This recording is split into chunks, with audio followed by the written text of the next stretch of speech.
Hello everyone, welcome back to our channel TSTG Policy 2024 సంబంధించిన యొక్క second phase యొక్క schedule అయితే చూడబోతా ఉన్నాం. ఈ యొక్క సెకండ్ ఫేజ్ ఎప్పుడు స్టార్ట్ అవుతుంది, ఈ యొక్క వెబ్ ఆప్షన్ డేట్ ఎప్పుడు, అదే విధంగా రిజిస్ట్రేషన్ ఎప్పుడు చేసుకోవాలి, మరి ఏ విధంగా ఉంటుందని కంప్లీట్ చూపించబోతా ఉన్నాను ఈ వీడియోలో.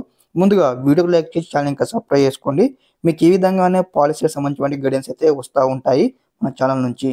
మనం చూసుకున్నట్టయితే ఇక్కడ మనకు ఏదైతే ఫైనల్ ఫేజ్ అన్నమాట, ఇది ఫైనల్ ఫేజ్ అయినా సెకండ్ ఫేజ్ అయినా ఒకటే అన్నమాట. ఇక్కడ మనకు పాలసీ యొక్క ఫైనల్ ఫేజ్ ఇక్కడ డేట్స్ ఎప్పుడు ఉన్నాయంటే మనకి ఇక్కడ జూలై 7th నుంచి జూలై 8th వరకు అయితే ఇంకెవరైనా స్టూడెంట్స్ యొక్క ఫస్ట్ ఫేజ్ లో కౌన్సిలింగ్ లో రిజిస్ట్రేషన్ కాకపోతే సెకండ్ ఫేజ్ లో కావచ్చు. ఇక మనకు 1 day టైం అయితే ఇవ్వడం జరిగింది, 7th 8th అనమాట. కంప్లీట్ చేసుకున్న తర్వాత ఏదైతే సర్టిఫికేట్ వెరిఫికేషన్ కూడా ఇక్కడ మనకి ఎప్పుడంటే జూలై 9th లోపు అయితే కంప్లీట్ చేసుకోవాలి.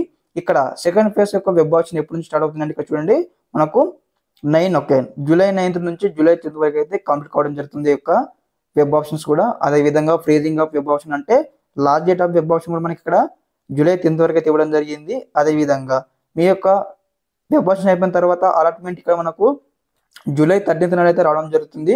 13 కన్నా ముందే వస్తుంది అనమాట, 12 to 11th లోపు వస్తుంది. అదే విధంగా నెక్స్ట్ వచ్చేసి payment of self reporting through online అనమాట. ఎప్పుడంటే ఇక్కడ 13 నుంచి 15 లోపు అయితే కంప్లీట్ చేసుకోవాలి. అదే విధంగా మీకు ఏ కాలేజ్ సీట్ వచ్చిందో ఆ కాలేజ్కి వెళ్ళి మీరు రిపోర్టింగ్ చేయాలి. అంటే ఇప్పుడు ఇక్కడ మనకు 13 ఓకే, మనకి ఇక్కడ జూలై 13 నుంచి జూలై 16 వరకు అయితే కంప్లీట్ చేసుకోవాలి. ఇక్కడ మనకి క్లారిటీ ఇవ్వడం జరిగింది. Last date for the updating candidate joining details by college వచ్చేసి 17th అనమాట. జూలై 17th లోపు అయితే మీకు ఫస్ట్ ఫేజ్ లో కావచ్చు, సెకండ్ ఫేజ్ లో కావచ్చు, ప్రతి ఒక్కరు అయితే జూలై 13వ తారీఖు నుంచి 16వ తారీఖు లోపల అయితే ఖచ్చితంగా మీరు అడ్మిషన్ అయితే కంప్లీట్ చేసుకోవాలి. మీ యొక్క ఏవైతే 10th మెమో కావచ్చు, మీకు బోనోఫైడ్స్ సర్టిఫికేట్ తీసుకెళ్ళి ఇక అడ్మిషన్ అయితే కంప్లీట్ చేసుకోవాలి.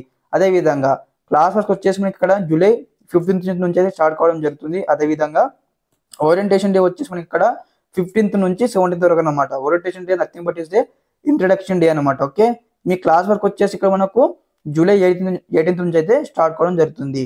అదే విధంగా in case me college seat వచ్చింది కానీ మీరు కాలేజ్కి వెళ్ళిన తర్వాత మీకు బ్రాంచ్ నచ్చకపోయినా ఇక్కడ మనకు ఇంటర్నల్ స్లైడింగ్ కోసం అయితే మనకి ఇక్కడ అవకాశం కల్పించడం జరిగింది. దీని గురించి మరొక వీడియో మీకు అయితే డీటెయిల్ గా అయితే ఎక్స్ప్లెయిన్ చేస్తాను. అదే విధంగా ఈ యొక్క ఫస్ట్ ఫేజ్ సంబంధించిన సీట్ అలాట్మెంట్ కూడా మనకి ఇక్కడ 30 అంటే మనకి ఇక్కడ ఇవ్వడం జరిగింది. కాబట్టి ప్రతి ఒక్కరు కూడా ఏం టెన్షన్ పడకండి, మనకు ఈ రోజు లేదా రేపు లోపు అయితే ఖచ్చితంగా సీట్ అలాట్మెంట్ అయితే ఖచ్చితంగా వస్తుంది అనమాట. ఒకసారి సీట్ అలాట్మెంట్ రిలీజ్ కాగానే మరి ఏ విధంగా ఉంటుందో కూడా స్టూడెంట్స్ కి మరోసారి క్లారిఫికేషన్ ఇస్తాను. ఓకే, అంతవరకు మన ఛానల్తో అప్డేట్గా ఉండండి. ఓకే, అందరికీ నమస్కారం, జై హింద్.